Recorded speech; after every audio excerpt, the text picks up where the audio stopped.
देवांचं आगमन त्या संतांच्या मांदियाळीमध्ये झालं. सर्वांनी उठून त्यांचं स्वागत केलं, बसण्याकरता आसन दिलं, पाद्य पूजा झाली.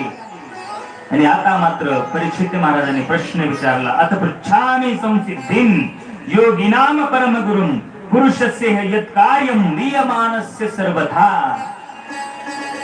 7 दिवसावरती ज्याचं जीवन आहे, 7 दिवसाचं ज्याचं आयुष्य आहे, त्या माणसाने मरणाच्या वेळेला असं कुठलं कार्य करावं की ज्या योगे त्याचा उद्धार होईल. तुम्ही तर योग्यांचे परम गुरु आहात, योगिनाम परम गुरु. असा प्रश्न विचारल्याबरोबर शुकदेवजी महाराजांना आनंद झाला. खर तर हा प्रश्न केवळ परीक्षित महाराजांनी त्यांच्याकरता विचारलेला नाही, हा प्रश्न आपल्या सर्वांकरता आहे. काय तर या 7 दिवसामध्ये आपण आपला उद्धार कसा करून घ्यायचा. निकाल परवा बोलून गेलो, 7 दिवसाचं आपलं आयुष्य. म्हणजे 7 दिवसामध्ये आपली भक्ती कशी असावी, आपलं ध्यान कसं असावं, आपली साधना कशी असावी, काय आपण करावं, याच्याकरता हे श्रीमद भागवत आहे. परीक्षित महाराजांनी विचारलं आणि मग शुकदेवजी महाराज परीक्षित राजाला सांगायला लागले, हे राजा, भगवंताची भक्ती करत असताना ती भक्ती कशी करावी. तर तस्माद भारत सर्वात्मा भगवान ईश्वरो हरी श्रोतव्य कीर्तितव्यश्च स्मर्तव्यश्च चेतथा भयम. यासाठी सुंदर असं 2य स्कंदामध्ये एक श्लोक आलेला आहे. तस्मात भारत सर्वात्मा भगवान ईश्वरो हरी. भगवंताची पूजा करत असताना, भगवंताची भक्ती करत असताना ती कशी करावी. तर अगोदर सांगितलं श्रोतव्य म्हणजे भगवंताच्या कथेचं श्रवण करावं. श्रोतव्य म्हणजे श्रवण करावं. त्याच्यानंतर कीर्तितव्यश्च, कीर्तितव्यश्च म्हणजे त्याचं कीर्तन करावं.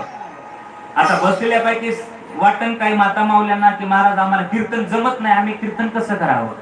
कीर्तन करणं म्हणजे फेटा बांधणं, कमरेला कंबर बांधणं, इथं उभा राहणं, तुम्हाला सांगणं, केवळ त्यालाच कीर्तन म्हणत नाही. कीर्तन म्हणजे काय, आपण जे श्रवण केलंय, भगवंताचं नामचिंतन केलेलं श्रवण, ते तुम्हाला सांगणं, त्याचं नाव. मला भीती वाटते बरं का, नाही तिकडे स्वयंपाक सुरू असतो, एखादं उखळतं तेल काही आलंच खाली तर आपल्यावर काय सांगतो. प्रेम से बोलो राधे राधे. चला, कृष्ण परमात्मा आहे समोर. श्रोतव्य कीर्तितव्यश्च, कीर्तितव्यश्च म्हणजे कीर्तन करायचं. जे आपण श्रवण केलंय ते इतरांना सांगायचं, त्याचं नाव कीर्तितव्यश्च, कीर्तन. आणि कीर्तन केलं, श्रवण केलं, कीर्तन केलं, आणि त्याच्यानंतर स्मर्तव्यश्च म्हणजे स्मरण करायचं. भगवंताच्या लीलाचं, भगवंताच्या गुणांचं स्मरण, कीर्तन आणि श्रवण, या 3 गोष्टी परमार्थ करत असताना आपण साधल्या पाहिजे. श्रवण करत असताना श्रवणच घडलं पाहिजे, कीर्तन करत असताना कीर्तनच घडलं पाहिजे, आणि स्मरण करत असताना केवळ आणि केवळ भगवंताच्या गुणांचं स्मरण घडलं पाहिजे, कथेचं स्मरण घडलं पाहिजे. पण त्याकरता राजा अगोदर काय करावं लागेल, तर त्याकरता अगोदर सांगितलं महाराज, जितासनो. हे 3 साधनं प्राप्त करण्याकरता 4 पायऱ्या आपल्याला चढाव्या लागतील. मग पहिली पायरी सांगितली श्रीमद भागवतामध्ये, जित आसनो. जित आसनो म्हणजे काय, तर आसन जिंकायचं. आसन, आता आसन जिंकायचं म्हणजे काय करायचं. कथेला बसलाय, पूजेला बसलाय, त्यावेळेला जप करायला बसतात आपण. तर जप करत असताना एकाच आसनावरती बसून तो जप झाला पाहिजे. मी काल परवा बोलून गेलो ना, कथा श्रवण करत असताना एका आसनावरती, एका जागेवरती बसून 7 दिवस पर्यंत भागवत श्रवण करायचं असतं.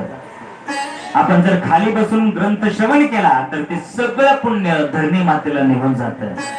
म्हणून आसनं वापरावी लागतात. संत महात्म्याने देखील आसन वापरले, आणखी वापरतात. योग करायचा असेल, साधना करायची असेल, आपापल्या आसनावरती ती साधना घडली पाहिजे.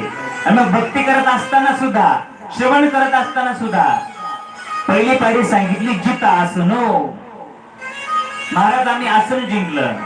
त्याच्यानंतर दुसरी पायरी सांगितली, आम्ही आसन जिंकल्यानंतर करायचं काय, तर जित आसनो नंतर जित श्वासो. दुसरी पायरी सांगितली भगवंतापर्यंत पोहोचण्याची. दुसरी पायरी कोणती, तर जित